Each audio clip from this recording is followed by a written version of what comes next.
La Palisiada depicts the violence and corruption of 1990s Ukraine as it transitions from the old Soviet Union into a modern European democracy.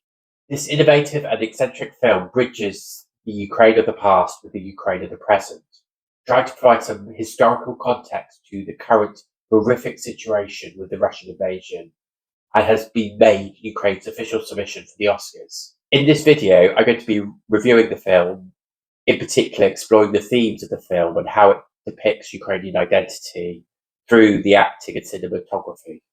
If you're new to my channel, my name is Paul, and I review the best of world cinema and follow the race for Best International Feature Film Oscar, from countries selecting their film to the final winner. So let's roll and review the film.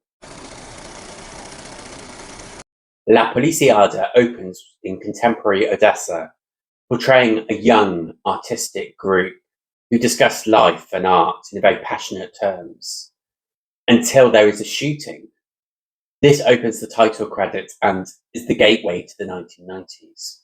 1996 to be exact, where there is an investigation to find who has killed a policeman. Driven by the need to arrest someone, a man is eventually arrested and is put on death row. He is the last man to ever be executed in Ukraine. But the real question is, did he actually do it? Philip Sotnichenko explores this generational relationship between two different Ukraines in this multi-award winning film at various international festivals. He also received a European Discovery Director nomination at the European Film Awards. But let's first look at the themes of the film. This film is centered around exploring Ukrainian identity in the context of having a neighboring aggressor. The Russian invasion of Ukraine has brought a lot of attention on Ukrainian history, in particular modern history, as well as the times of Soviet occupation. However, little is said about the times in transition from the USSR to being a modern European democracy, where there was an environment of corruption and brutality.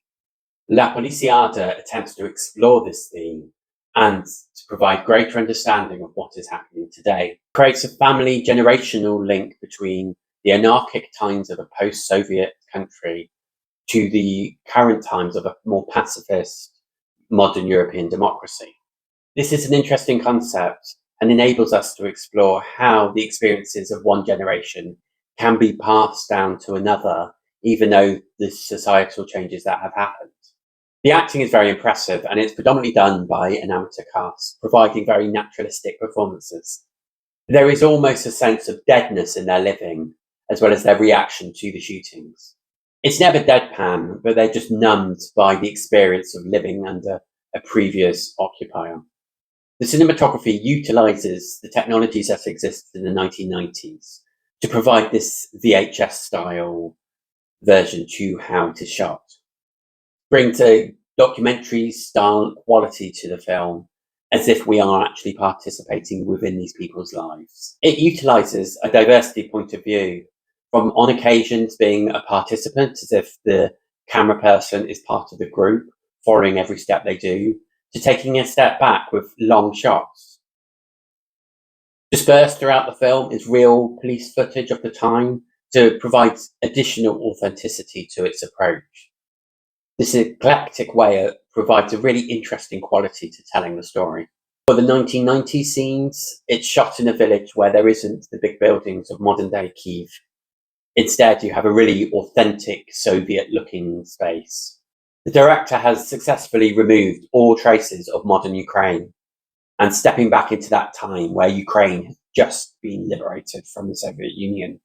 There are clear directorial influences from the likes of the Dardenne brothers with its social realism, Red Jude, which has that political satire, and Michael Haneke, who provides that element of dread.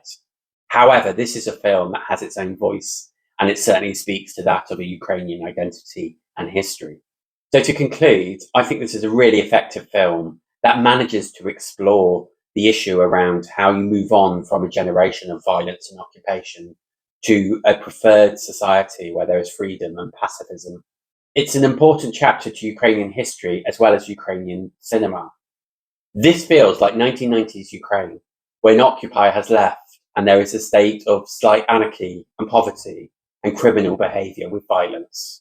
I also appreciate its unique approach to narrative. It's a very accomplished and confident directorial debut, and I feel it does take references from other directors that I love, but provides its own unique voice to tell about Ukrainian society and history. I therefore give La Palisiada 4 stars. La Palisiada is available to stream on Klasiki. It is also Ukraine's official submission for the 97th Academy Award for Best International Feature Film.